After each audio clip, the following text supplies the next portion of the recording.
Last time on Lords of Death. And Mick told me that it stood for Lord of Death, and that in order to get the tattoo, you have to take a soul. Just a failed robbery. That when Homer refused to give him any money, that Homer got stabbed and she got stabbed and he took off. People like that are capable of doing anything.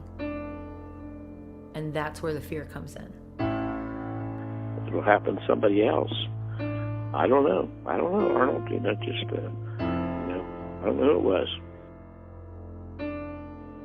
Well, when you said, possibly the serial murder, taught me to tie my shoes, that was poetic. I totally got what you meant.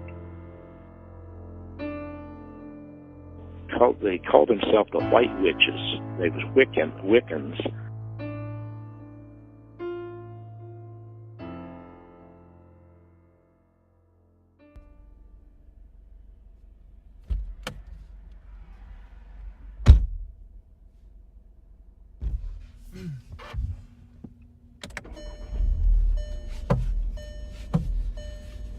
Starting route to Byesville. Little lazy in your life. Little lazy in your life now. Days no fun, something's a drag, and everything's sounding weak. Nothing's great, nothing's cool.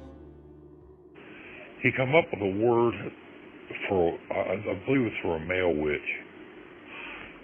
He said he was a Wiccan. When he got out, he told me he was a priest. So what do you get from that? Nope, and I remember asking him when that shit hit the fan, I said, man, first of all, is Jimmy in that bullshit? He said, I don't know. I said, look at me, John. Look me in the eye. He looked at me. I said, don't turn away from me. I want to answer. Did you have anything to do with hurting that person up there? That woman? I don't care what the reason. I'm not asking you why. I'm asking you, did you hurt that old lady? I need an answer. And I need the fucking truth. And he looked in my eye. And he told me the truth. From Dayton, Ohio, I'm Thrasher Banks. This is Lords of Death.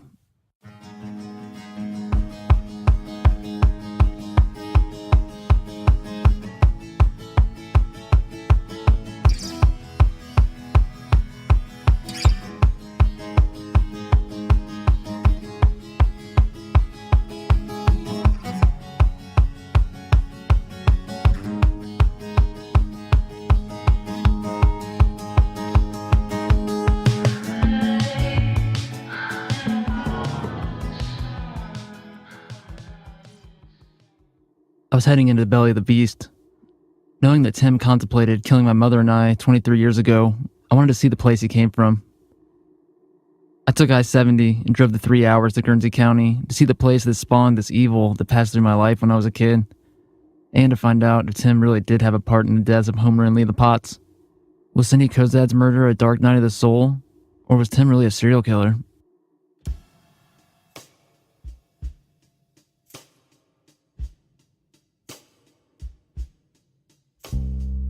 East of Columbus, as you enter Upper Appalachia, the landscape in Ohio changes. The towns start to look older and contrast sharply with Columbus's modern city skyline. My destination was Cambridge, the city that houses the Guernsey County government buildings and the area where Tim grew up. Downtown Cambridge has that picturesque Americana feel. Without the modern cars parked on the street, it'll feel like you're in a Stephen King novel. Picture perfect, with that specter of evil lurking just beneath the surface.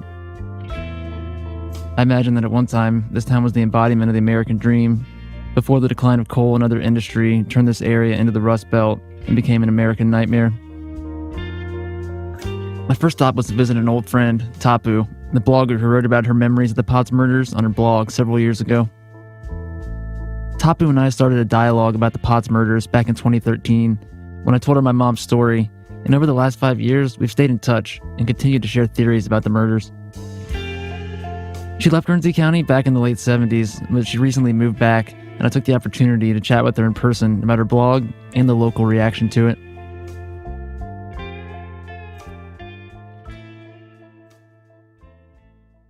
I did get response from several locals. I got response from people who had, well, first I got response from you, who had been somewhat connected to what had gone on. And that was fascinating, not something I had expected at all. And so I got involved, and that was fascinating. And I wish my mother had been alive, because she was so interested in what had gone on, because they were very close neighbors. Mm-hmm. But other response I got was from locals who had been connected to the family in some way. But some of those dropped off because I think they were a little afraid of connection. People in the community, I think, are a little bit unsure about what local law enforcement involvement has been, because they haven't got a lot of response. And also neighbors or nearby, just people nearby on Vocational Road or the roads around there had contacted me and told me that they knew about the crime and wanted to know what more I knew or what more information I could give them. I also had people contact me who, when I responded, did not respond back, and I also think that was out of fear. If they wanted to tell you something, but then... They wanted to tell me something, but they were very fearful because these crimes had not been solved. Mm-hmm. And they were right nearby. Right. Yes. But my mother felt like she knew the Potts very well. She had been involved with them through groceries. My parents had done grocery deliveries to them. You know, they didn't know them only casually. They knew them through that kind of work. Mm-hmm. And so my mom was not comfortable with the fact that they had been attacked this way. So she was always worried about it on a personal security level, and I think many of the neighbors were. I don't think this is some small thing out in the country. A brutal murder on a country road is personal to all neighbors. And yeah, everyone was scared.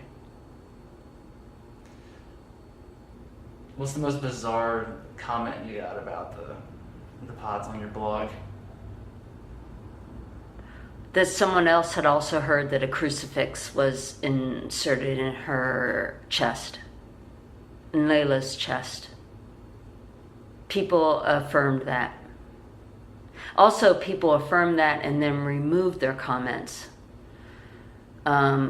There may be other weird comments on there still. There are 40-some comments on even one part of my blog that I couldn't recall right now, but there are a lot of comments some are odd. So people left comments and then deleted them? Oh, yes. There have been several of those. I don't know. I mean, there have been several comments that seemed very specific to the crime, and yet people have deleted them, and I have no way to retrieve them. Mm-hmm. As a matter of fact, of all entries in my blog, and there are over 300, the 4 entries on my blog concerning the Pottses have received the most comments that seem to have been from locals and deleted than on anything else on my blog. So you think there's still a culture of fear surrounding the Potts murders, even 30 years later?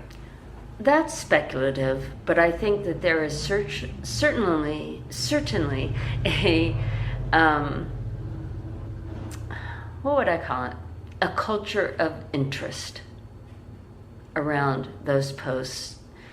And it's continued from when I first published those posts at least 10 years ago, or how long did I publish this post? I don't know, at least 10 years ago. Until present day, I still get comments on those posts. So yeah, apparently people are still thinking about those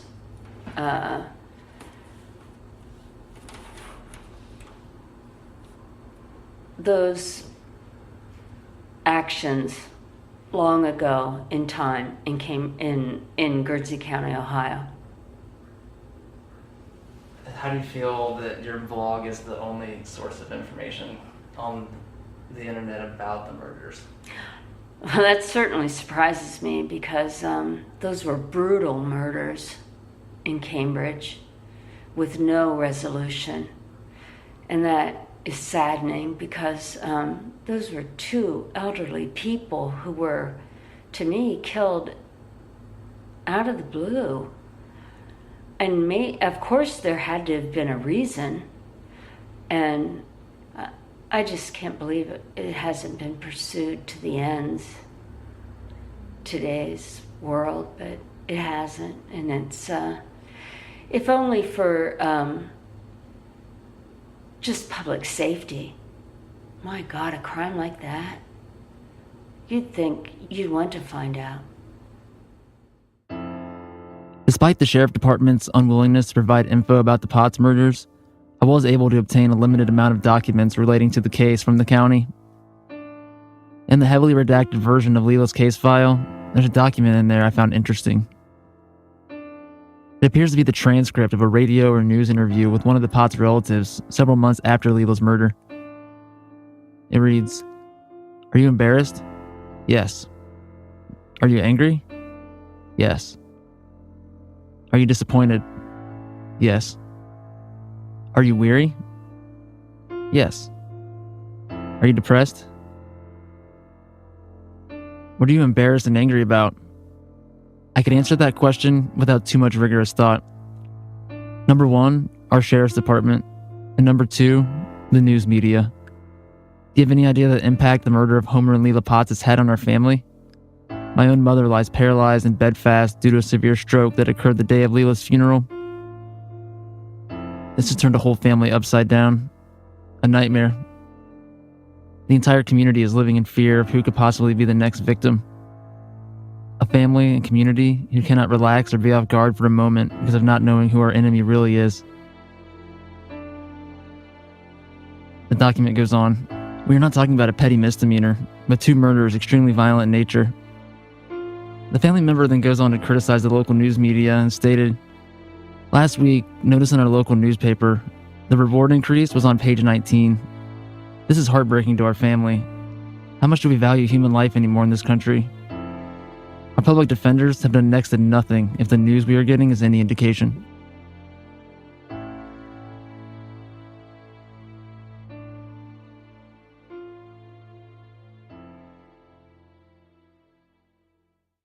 I heard rumors that Tim's brother Terry was still in the area, but currently homeless.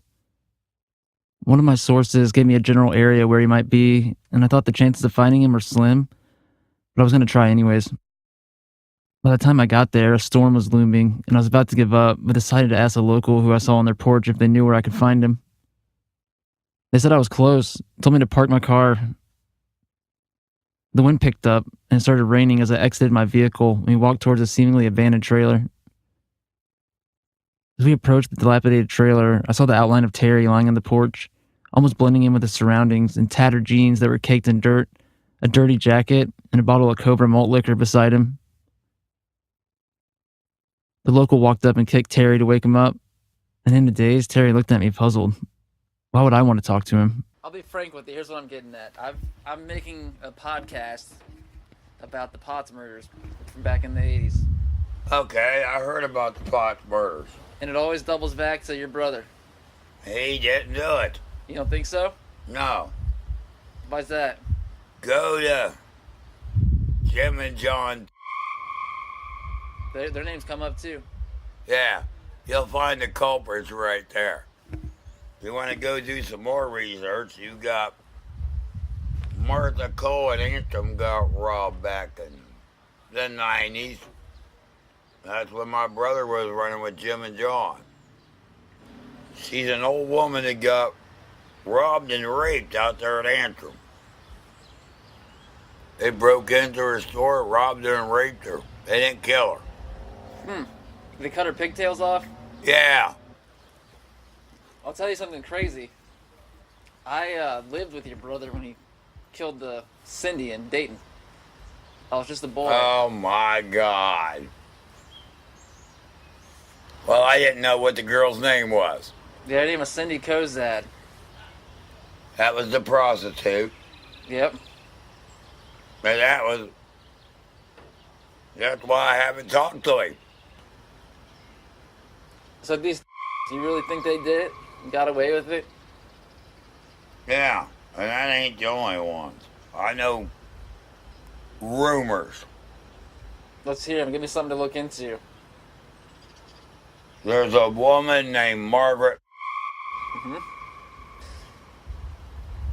I think Margaret had something to do with some of that shit. That's about all I can tell you about it, really, because I know I didn't do it, so I don't know no more than what I hear. But yeah, Tim is my brother. I'm not real proud of what he did, but he's still my damn brother. A few months ago, when I received the case file for Leela's murder, I came across a document that took me off guard. It detailed conversations that Van Horn had with Mick and my mom a week after Cindy's murder in June of 1995. I knew of this meeting before finding the document, since it was mentioned in a Dayton Daily News article and also an article from the Daily Jeff out of Guernsey County, but was still alarmed my mom's name was in Leela's case file. During his interview with Mick, he told Van Horn that Tim and Jim bragged about killing and raping a girl in Guernsey County while they were in prison for the gun store robbery. He didn't have specifics about who or when this occurred. Given the time frames of these events, it was clear that they were talking about Leela Potts. Mick relayed that Tim and Jim were questioned about the murder, but they'd cleaned everything up and there was nothing to tie them to the scene. Mick went further and stated that Tim talked about a screwdriver being a good tool for the occasion, and also mentioned that Tim was still mad at Van Horn over a leather jacket he wouldn't give back. Mick also gave Van Horn insight into the kind of person Tim was. He said Tim didn't believe in God and that he had no conscience. He said when Jim gets out of prison, him and Tim plan to kill Van Horn, Sheriff Carpenter, a woman named Margaret, and a judge and his 2 daughters. He said there was also a blonde and a brunette they wanted to kill, but he wasn't sure about their names. He said Tim and Jim would often talk about a house of care and a place they planned to kill and torture people called the Basement of Hell. He also said that Jim was into bizarre practices such as out-of-body meditation.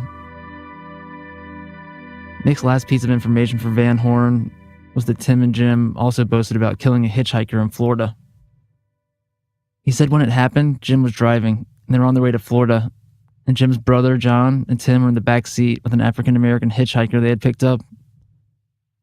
He didn't know specifics about this, just that Tim stabbed the person several times and injured himself in the process. When Van Horn talked to my mom, she told him about the night they were in the car accident and how Tim told her that he had been hired as a hitman in the past and that he was willing to kill for her if he had to. She told him about the Lords of Death tattoo on Tim's shoulder, and that when she asked Mick why he didn't have one, he told her because in order to get one, you had to take a soul, and he wasn't willing to do that. At this point in 1995, Tim's partner in crime, Jim, was still in prison for the gun store robbery in 1988. She turned over a series of letters that she found that Jim wrote to Tim. The details were graphic. Here's what she had to say about it. They would refer to each other as partners, not friends, not brothers like a lot of guys do. They were always referred to each other as partners. Jim was Tim's partner. I don't think that he meant that in a sexual way. I think that he meant that in a criminal way. But he wrote him letters religiously, and Jim would write him back religiously. At some point, I don't remember when, he asked if Jim could call him at the house. Reluctantly, I said, sure, why not? But that Tim would have to pay the phone bill. So Jim would call the house and talk. They would talk for a little while. So when I found the letters, I was very much in shock by the things that I read. I can't remember specifics, but what I can tell you is the letters were kind of written like stories. And from what I could put together, not having the letters that Tim had written to Jim, it seemed like one of them would like start the story and the other one would just continue it.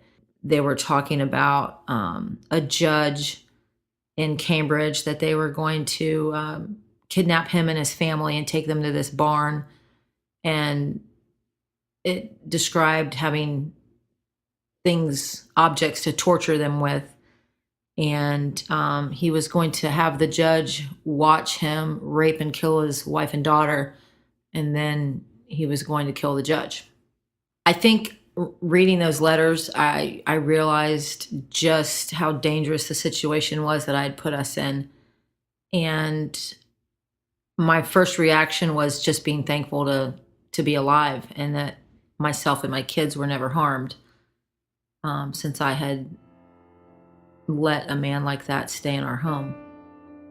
In the box of horrors, there are these letters that Jim wrote my mom from Mansfield Prison throughout all of 1996 and early 1997. I asked her about them, but she doesn't remember ever writing him, and she never met him. In the pictures I've seen, him and Tim are always wearing leather jackets, and they look like deranged biker serial killers. In the letters, he always calls Tim his partner, and he was trying not to pick sides between Mick and Tim, but that he thought both of them shot Cindy. Every letter asked how me and my sister were doing, and he was trying to make plans to move in with us when he was released, but it seemed like my mom was shooting down these ideas. I think my mom continued this correspondence with Jim to try to understand Tim and get more information about his past. Most of these letters start off with a page of conversation about life, but then devolve into sexual fantasies for several pages. From his correspondence with Tim and what I saw in the letters he wrote my mom, it's clear that he lived in a fantasy world. Whether it was the sexually charged letters he wrote with women or his murder fantasies with Tim, it's evident that he lived more in his fantasies than in the real world. Tim and Jim's lives look similar on paper. They both were in and out of prison throughout their late teens and 20s, with periods of partying and crime sprees in between. When I asked Mick about Jim, he said he would tell me whatever I wanted to know about the Dark One. On his left shoulder, there's a tattoo of a spade, surrounded by the words, Lord of Death. The same names kept coming up when I talked to people about Tim. There was his partner, Jim, Jim's brother, John, and John's girlfriend, Margaret. They all lived in the same trailer park, just a mile from the Potts residence. By piecing together police reports and court documents from multiple counties, I was able to construct a timeline for what they were up to in October of 1988 to try to figure out if they really did kill Leila Potts.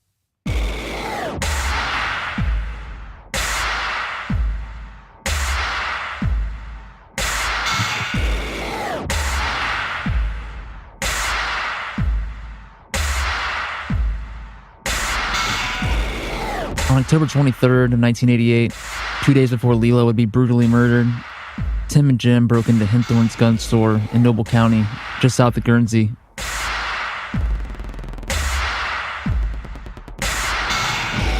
It was a clean breaking and entering. They got inside undetected and filled a duffel bag with handguns and shotguns and made it out before anyone even knew they were there.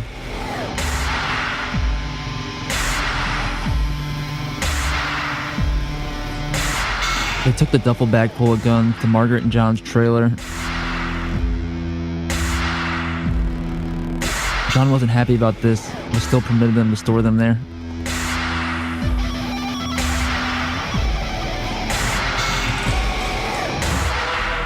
The next night, emboldened by their successful heist, it is widely accepted that Tim and Jim, although never charged, were the culprits behind the service station robbery in Antrim.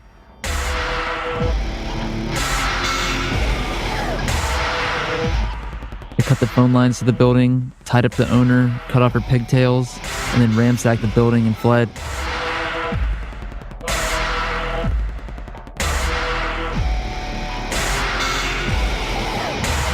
And the night after this, on October 25th, if the story Tim and Jim told Mick in prison is true, they parked at the cemetery across from Leila Potts' home, slashed her tires, cut the telephone lines, and then entered her home through the basement window, and proceeded to stab Leila 17 times, puncture her skull with a screwdriver before fleeing with her purse, a photo album, and an undetermined amount of money.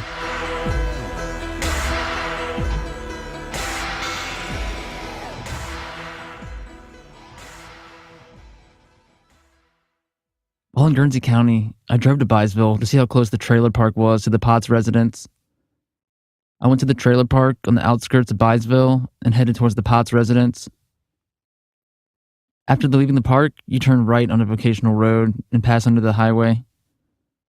After this, vocational road twists around a small lake and there are a few houses spread out. The drive is less than a mile and you're there. It took 4 minutes. There's the church surrounded by the cemetery on the left, and sitting just off the road on the right side is the Potts residence. If they did kill Leila Potts, their getaway would have been simple. Just a couple weeks ago, someone left a comment on Tapu's blog that says there was a witness the night Leila was killed. It was a boy who snuck out of his home and headed towards Byesville. Halfway there, a brown car peeled out of the cemetery by the church across from Leila's and almost struck the boy. The comment said that he's grown up now, but he still tells the story the same way, just like it was yesterday. In the box of horrors, there are pictures of the car my mom, Mick, and Tim had the accident in. It was a brown car, and it belonged to Jim. Was Leila's murder just a savage burglary? Did they have a reason to kill her? After Homer's murder in 1987, it was clear from police documents that Leila's story didn't add up. If we consider Tim's claim that he made to my mom that he had been hired in the past as a hitman, then was he talking about Homer's murder? Did Leila hire him to kill Homer? If so, it's plausible that they saw an opportunity to silence the sole witness to that crime. When Mick met Tim and Jim in prison, they both had the Lords of Death tattoo already, and if it's true you have to take a soul to get the tattoo, then they had both killed before 1989. Was it Homer and Leila? Law enforcement apparently were closing in on them in the days following Leila's murder. They questioned a man that owned a blue Chevy Nova, and he was close friends with Jim's brother, John. He wanted to remain anonymous, so I'll refer to him as Leo. No, but he had a friend named John who was a friend of mine, a very good friend of mine. Johnny's dead now, but he couldn't stay out of trouble. And one time I loaned him my car, and that happened, and they actually came and got my car and tore my car apart, trying to find out if my car was involved, but it wasn't. And I told them, in fact, they tore it up so bad they had to spend money to fix my car. And they showed up at where I worked, and I said, it's not funny, I'm not laughing about that, but I said, you gotta be kidding me. I have a family at home. I don't get involved in shit like that. And he said, well, then you wouldn't mind. I said, I absolutely won't mind. You can take the car right now. I can get a ride home from work. You ain't gonna find nothing in my car. And then it hit me that John had borrowed my car, but I think it must have been a couple of days before that happened, or a day after. I really can't remember. But the date he borrowed the car, I believe, didn't match when it was suspect. My car was a blue 77 Nova, and I believe it turned out it was a Dodge Aspen. Does that match the story? Oh yeah, my God, they tore all the seats out, all the carpet out of the trunk. They took it everywhere. And it wasn't my car. I knew that for a fact. Because the dates, it turned out the dates were wrong. Because after my car got loaned out and John come back, when I saw him again, I'm not sure how long that was, I hopped his ass about getting me into that damn jackpot. And I think the police implied to me they suspected in that. So I asked him, I used to get on him, and I just looked me in the eye, and I know that if he would have told me he'd done that, I would have told somebody. That much I can tell you. And then I got my car back, and then I just absolutely went crazy on Johnny bad. I mean, I just hammered his ass.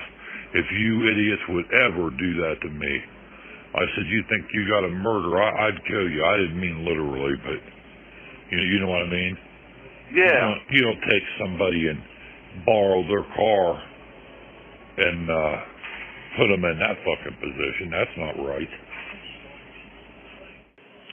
He was gone a little bit longer than I thought it should have been, based on what he told me. But I just filled my tank with gas, and it was still buried above full. I always fill it till it won't take another drop. The police determined it was unlikely that Leo's car was involved in the murders. After being let off the hook, Leo pressed John for the truth. But I remember asking him when that shit hit the fan, I said, man, first of all, is Jimmy in that bullshit? He said, I don't know. He said, I think the cops had already asked John by then. I said, look at me, John.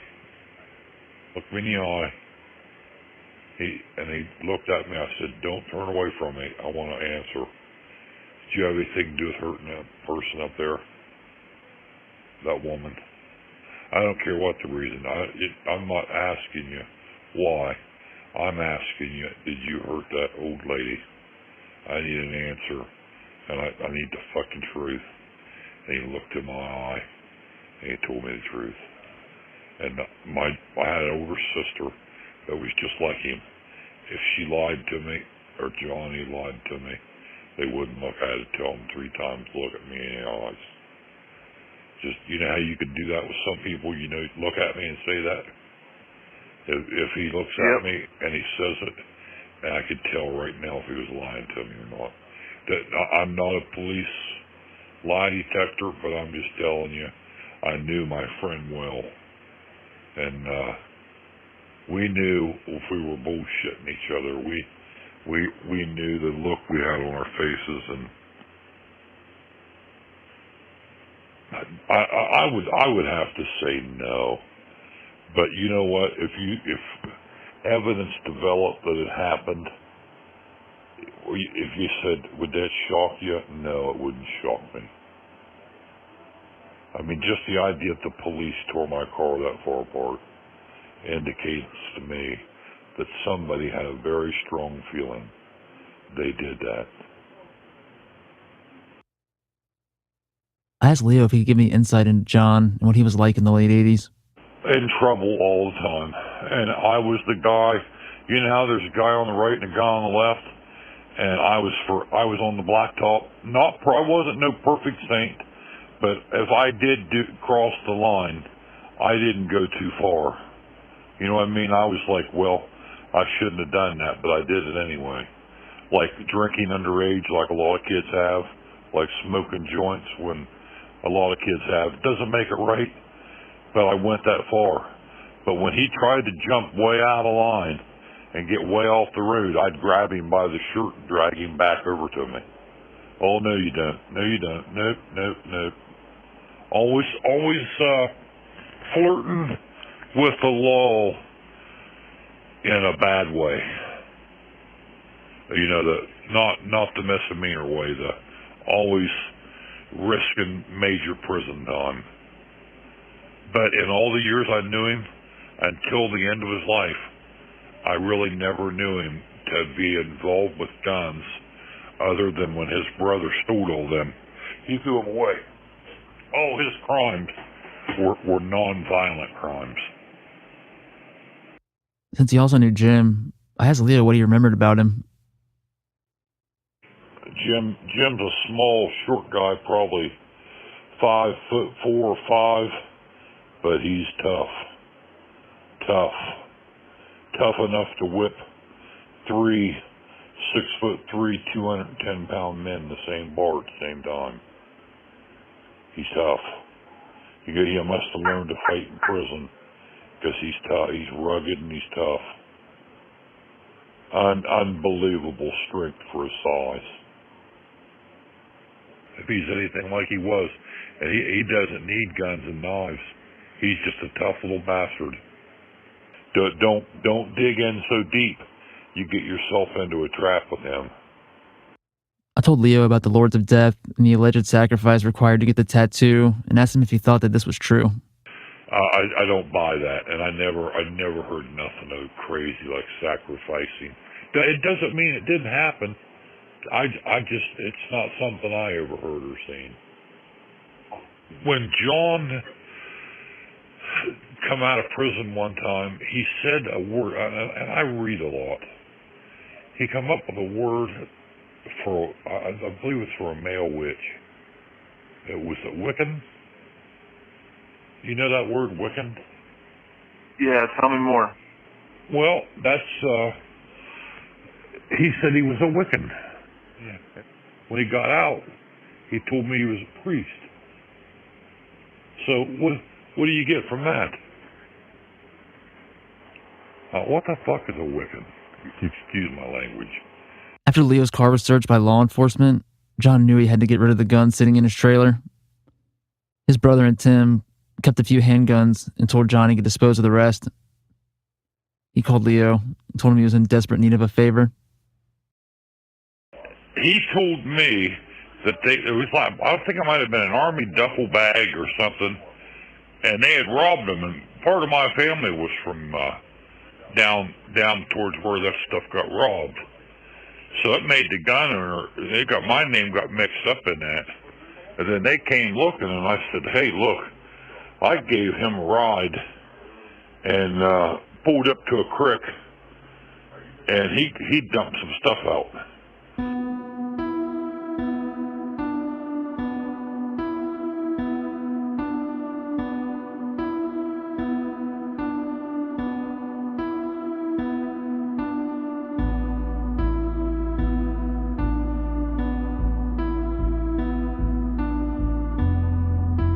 A few days after dumping the guns in the creek, the Lords of Death made plans to head to Florida to avoid a potential confrontation with law enforcement and let the dust settle from Leila's murder.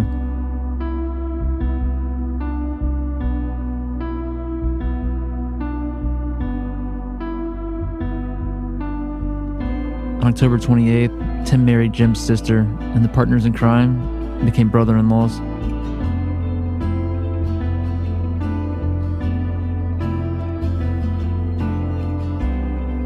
By November 1st, they were leaving Guernsey County to try to start a new life in Florida.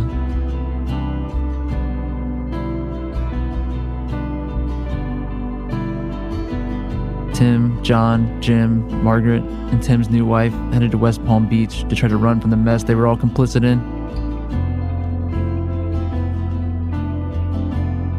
This is the trip Mick alleged that they killed the hitchhiker. It's rumored they had a photo album with them from Leila's, and then behind all the photos, there were $100 bills. It's rumored that they would later burn this photo album to hide the evidence. The story Mick told my mom about Tim and Jim being the culprits behind the Potts murders seemed plausible.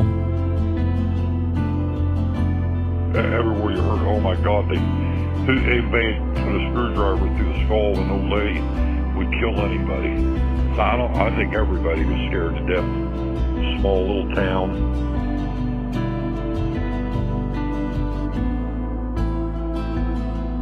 If what I heard was true, that something had to come of this. That if they didn't get that person, why'd they let that go?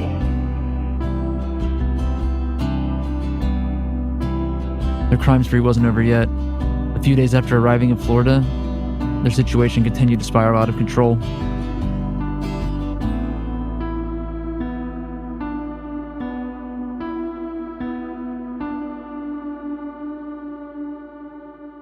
That's next time on Lords of Death.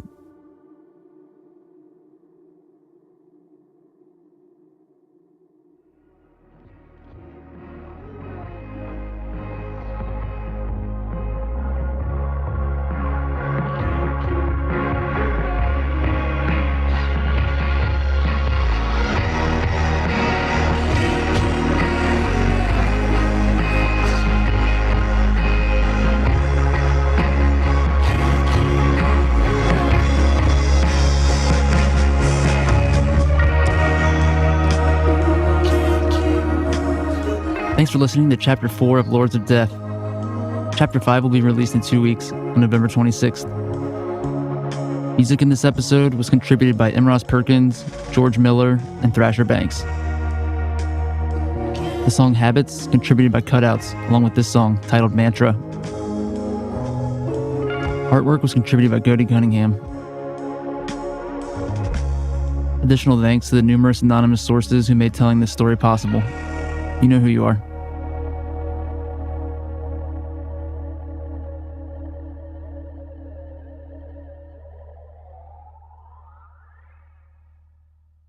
If you have information relating to the case, please reach out to the team at Lords of Death at 937-985-3469 and leave us a voicemail. Or reach out to us on social media via Facebook or Twitter.